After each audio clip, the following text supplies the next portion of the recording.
ನಾನು ನಿಮ್ಮ ಗಂಗಾ ನಟರಾಜ್ ಸುವಿಚಾರ ಚಾನಲಿಂದ ಯಾರೆಲ್ಲ ಸಬ್ಸ್ಕ್ರೈಬ್ ಮಾಡಿಕೊಂಡು ಚಾನಲ್ ನೋಡ್ತಾ ಇದ್ದೀರೋ ಅವರಿಗೆಲ್ಲ ಥ್ಯಾಂಕ್ ಯು. ಯಾರಿನ್ನೂ ನನ್ನ ಚಾನಲ್ನ ಸಬ್ಸ್ಕ್ರೈಬ್ ಆಗದೆ ವಿಡಿಯೋಸ್ ನೋಡ್ತಿದ್ದೀರೋ ಅವರೆಲ್ಲ ದಯವಿಟ್ಟು ನನ್ನ ಚಾನಲ್ನ ಸಬ್ಸ್ಕ್ರೈಬ್ ಮಾಡಿಕೊಂಡು ಬೆಲ್ ಬಟನ್ನ ಕ್ಲಿಕ್ ಮಾಡಿ ಆಮೇಲೆ ವಿಡಿಯೋಸ್ ನೋಡಿ. ಬೆಲ್ ಬಟನ್ ಕ್ಲಿಕ್ ಮಾಡೋದ್ರಿಂದ ನಾನು ಹಾಕೋ ವಿಡಿಯೋಸ್ ಎಲ್ಲ ನಿಮಗೆ ನೋಟಿಫಿಕೇಶನ್ ಬರುತ್ತೆ. ನೀವು ಈಸಿಯಾಗಿ ನನ್ನ ವಿಡಿಯೋಸ್ ಎಲ್ಲ ನೋಡ್ಬೋದು. ಇವತ್ತು ನಾನು ಒಂದು ಹೆಲ್ತಿ ಸಮೋಸ ಮಾಡ್ತಾ ಇದ್ದೀನಿ. ಸಮೋಸ ಆಚೆ ಕೊಡಿಸ್ತೀವಿ, ಮಕ್ಕಳು ಬಿಡಲ್ಲ ಕೊಡಿಸಿಲ್ಲ ಅಂದರೆ. ಸೊ ಮನೆಯಲ್ಲೇ ನಾವು ಮಾಡೋದ್ರಿಂದ ನಮಗೆ ಗೊತ್ತಿರತ್ತೆ ಏನು ಹಾಕಿದ್ದೀವಿ ಅಂತೆಲ್ಲ. ಇವತ್ತು ನಾನು ಕಡಲೆ ಬೀಜ ಮತ್ತು ಹೆಸರು ಕಾಳು ಅದೆರಡನ್ನು ಬಳಸಿ ಅದೆರಡನ್ನು ಬಾಯ್ಲ್ ಮಾಡಿಕೊಂಡು ಆಮೇಲೆ ಅದನ್ನು ಬಳಸಿರೋದು. ಅದನ್ನು ಬಳಸಿ ಒಂದು ಸಮೋಸ ಮಾಡೋಣ. ಮತ್ತು ಏರ್ ಫ್ರೈಯರಲ್ಲೂ ಮಾಡಿದ್ದೀನಿ, ಮಾಮೂಲಿ ಎಣ್ಣೆಲ್ಲೂ ಕರೆದಿದ್ದೀನಿ. ಏರ್ ಫ್ರೈಯರ್ ಹೆಂಗೆ ಬಂತು, ಡಿಫ್ರೆನ್ಸ್ ಏನಿದೆ ಅದೆಲ್ಲ ನಿಮ್ಮ ಜೊತೆ ಶೇರ್ ಮಾಡ್ಕೊತೀನಿ, ತೋರಿಸ್ತೀನಿ. ಎರಡನ್ನು ಮಾಡ್ತಾ ಮಾಡ್ತಾ ಹೇಳ್ಕೊಂಡು ಹೋಗ್ತೀನಿ. ಅದಕ್ಕೆ ಏನೇನು ಸಾಮಗ್ರಿಗಳು ಬೇಕು ಅದನ್ನು ನೋಡ್ಕೊಳ್ಳೋಣ ಬನ್ನಿ. ಮೈದಾ ಹಿಟ್ಟು,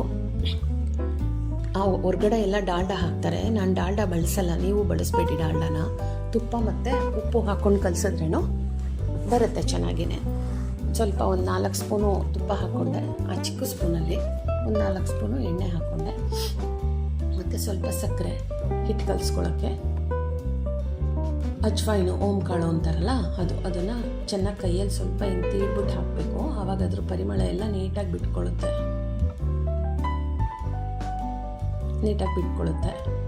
ಮತ್ತು ಸ್ವಲ್ಪ ರುಚಿಗೆ ತಕ್ಕಷ್ಟು ಉಪ್ಪು ಸ್ವಲ್ಪ ಹಾಕ್ಕೊಳ್ಳಿ. ಉಪ್ಪು ಜಾಸ್ತಿ ಹಾಕೋದು ಬೇಡ, ಒಂದು ಸ್ವಲ್ಪ ಹಾಕ್ಕೊಂಡ್ರೆ ಸಾಕು. ನೀಟಾಗಿ ಫಸ್ಟು ಉಪ್ಪು, ತುಪ್ಪ, ಓಮ್ ಕಾಳು ಎಲ್ಲ ಹಿಟ್ಟು ಜೊತೆ ಚೆನ್ನಾಗಿ ಮಿಕ್ಸ್ ಆಗಬೇಕು. ಚೆನ್ನಾಗಿ ಮಿಕ್ಸ್ ಆಗೋಂಗೆ ಕಲಸಿ ಆಮೇಲೆ ನಾವು ನೀರು ಹಾಕೋಬೇಕು, ಅವಾಗ ಚೆನ್ನಾಗಾಗುತ್ತೆ.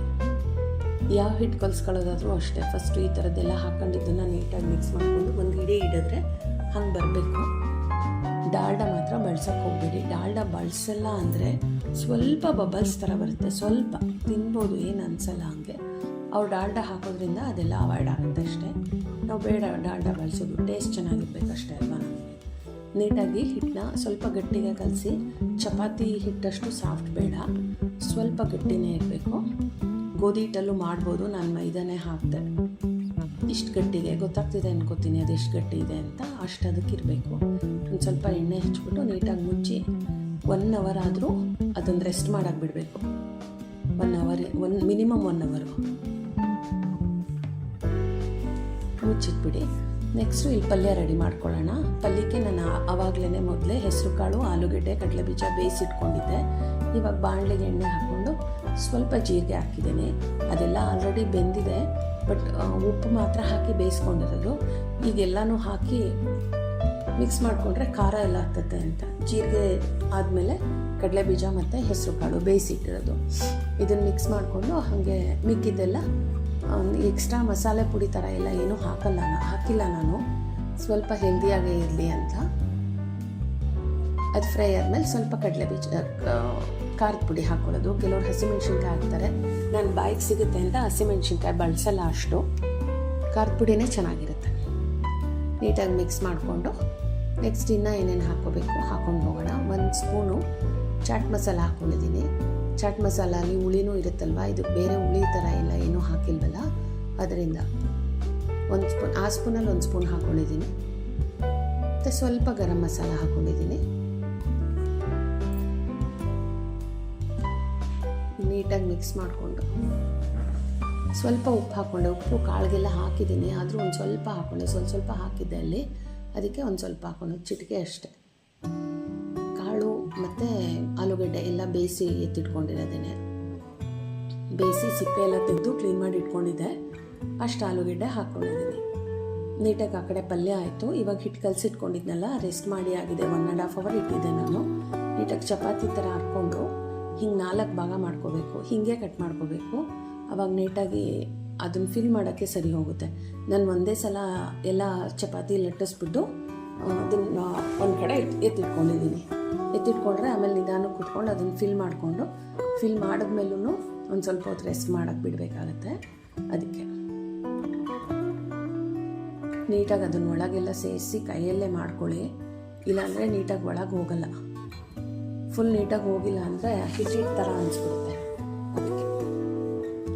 ಅದಕ್ಕೆ ನಾವು ಕಡಲೆ ಬೀಜ ಹಾಕಿದ್ದೀವಿ, ಬೇಯಿಸಿರೋದು ಹೆಸರು ಕಾಳು ಹಾಕಿದ್ದೀವಿ, ಅದೆಲ್ಲ ಒಳ್ಳೆಯದು. ಈ ಇಷ್ಟರ ಮಟ್ಟಿಗೆ ಬಂದರೆ ಸಾಕು ಮನೇಲಿ ಮಾಡ್ಕೊಳಕ್ಕಲ್ವಾ.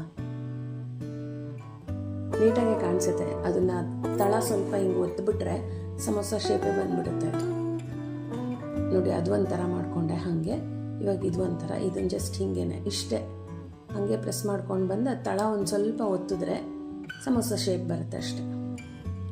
ಉಂಡೆ ಸ್ವಲ್ಪ ದಪ್ಪ ಇರ್ತಲ್ಲ, ಸೈಡಲ್ಲಿ ಏನಾದರೂ ಹಂಗೆ ಹೆಚ್ಚಾಗಿ ಉಳಿತು ಅನಿಸಿದ್ರೆ ಎಡ್ಜ್ ಒಂಚೂರು ಕಟ್ ಮಾಡ್ಕೊಳ್ಳಿ. ಎಲ್ಲನೂ ಒಂದೇ ಸಲ ಮಾಡ್ಕೊಂಡಿದ್ದೆ ನಾನು. ಒಂದೇ ಸಲ ಲಟ್ಟಿಸ್ಕೊಂಡು ಕೂತೆ ಫಿಲ್ ಮಾಡ್ಕೊಳಕ್ಕಂತ.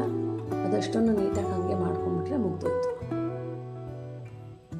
ಮಾಡಿಟ್ಟು ಒಂದು ಹಾಫ್ ಆನ್ ಅವರ್ ಹಾಗೆ ಇಟ್ಬಿಡಿ, ಆಮೇಲೆ ಕರ್ಕೊಳ್ಳೋದು. ಹಾಫ್ ಆನ್ ಅವರ್ ಇಟ್ಟಿದ್ದೆ ನಾನು, ಎಣ್ಣೆ ಕಾಯಕ್ಕೆ ಇಟ್ಟಿದ್ದೀನಿ. ಇವಾಗ ಅದನ್ನು ಫ್ರೈ ಮಾಡ್ಕೊತಾ ಇದ್ದೀನಿ. ಬೆಂದೋಗ್ಬಿಡುತ್ತೆ ಬೇಗನೆ, ತುಂಬ ಏನು ಟೈಮ್ ತೊಗೊಳ್ಳಲ್ಲ. ನನ್ನ ರೆಸಿಪೀಸ್ ಯಾವುದಾದ್ರೂ ಟ್ರೈ ಮಾಡಿದರೆ ನಂಗೆ ಕಮೆಂಟ್ ಬಾಕ್ಸಲ್ಲಿ ತಿಳಿಸಿ. ಏರ್ ಫ್ರೈಯರ್ನ 5 ಮಿನಿಟ್ಸು 180 ಡಿಗ್ರಿಯಲ್ಲಿ ಪ್ರೀ ಹೀಟ್ ಮಾಡ್ಕೊಂಡಿದ್ದೀನಿ. ಇದಕ್ಕೆ ಒಂದು 5 ಇಟ್ಕೋತೀನಿ. 5 ಇಟ್ಕೊಂಡಿದ್ದೀನಿ. ಒಂದು 15 ನಿಮಿಷ 180 ಡಿಗ್ರಿಯಲ್ಲಿ 15 ನಿಮಿಷ ಬೇಕ್ ಮಾಡ್ಕೋಬೇಕು. ಮೇಲೆ ಸ್ವಲ್ಪ ಆಯಿಲ್ ಹಾಕಿದ್ರೆ ಸಾಕು. ನಾನು ಎರಡನ್ನೂ ಮಾಡ್ತಾಯಿದ್ದೀನಿ. ಹೆಂಗೆ ಬಂತು ಹೇಳ್ತೀನಿ ನಿಮಗೆ. 180 ಡಿಗ್ರಿ 15 ಮಿನಿಟ್ಸ್ ಇಟ್ಟಿದ್ದೀನಿ. ಏರ್ ಫ್ರೈಯರ್ದು ಸ್ವಲ್ಪ ಒಂದು 2-3 ಅವರ್ಸ್ ಆದಮೇಲೆ, 2-3 ಅವರ್ಸ್ ಏನು ಅನ್ಸಲ್ಲ, ಚೆನ್ನಾಗಿರುತ್ತೆ, ತಿನ್ಬೋದು. ಬಿಸಿದು ಅವಾಗ ಮಾಡಿಕೊಂಡ್ರೆ ಒಂದು 10 ನಿಮಿಷ ಬಿಟ್ಟರೆ ಅದು 10 ನಿಮಿಷ ಅಲ್ಲ, ಒಂದು 4 ಅವರ್ಸ್ ಆದಮೇಲೆ ಸ್ವಲ್ಪ ಮೆತ್ತಗಾಗುತ್ತೆ. 4 ಅವರ್ಸ್ ಅಷ್ಟೇ ಮ್ಯಾಕ್ಸಿಮಮ್ಮು. ಆದರೆ ಕರ್ದಿದ್ದಾದರೆ ಒಂದು 7-8 ಗಂಟೆ ತಿನ್ಬೋದು ಲೇಟಾಗಿ ಅಂದ್ರೂ. ಬಟ್ ಆ ಕ್ರಿಸ್ಪಿನೆಸ್ಸು ಒಂದು 6ರಿಂದ 7 ಗಂಟೆ ಹಾಗೆ ಗರ್ಗರಿಯಾಗಿರುತ್ತೆ. ಏರ್ ಫ್ರೈಯರ್ದಾದರೆ ಒಂದು 2-3 ಅವರ್ ಇರುತ್ತೆ. ಟೇಸ್ಟ್ ವೈಸ್ ಏನೂ ಚೇಂಜಸ್ ಇಲ್ಲ. ಆರಾಮಾಗಿ ಅವಾಗೇ ತಿನ್ಕೋತೀವಿ ಅಂತಾದರೆ ಏರ್ ಫ್ರೈಯರಲ್ಲೂ ಮಾಡ್ಕೋಬೋದು, ಚೆನ್ನಾಗೇ ಇರುತ್ತೆ.